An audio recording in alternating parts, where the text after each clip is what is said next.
মেয়েকে বিয়ে করবে এক এক করে মুরব্বীরা আসলে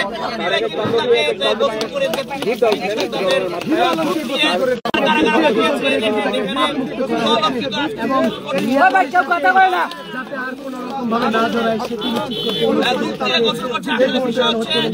কিন্তু রিয়া আমাদেরকে ভুলে যাওয়ার জন্য গোসল করবে কিন্তু দেখেন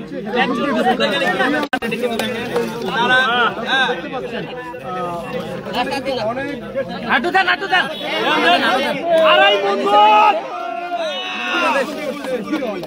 আড়াই মন দুধ নিয়ে আসছে। ভাই দুধটা কি গরম না ঠান্ডা? প্রচুর ঠান্ডা। দুধ ঠান্ডা হয় ভাই। ভাই হেরে কই আরেকটু দেন ভাই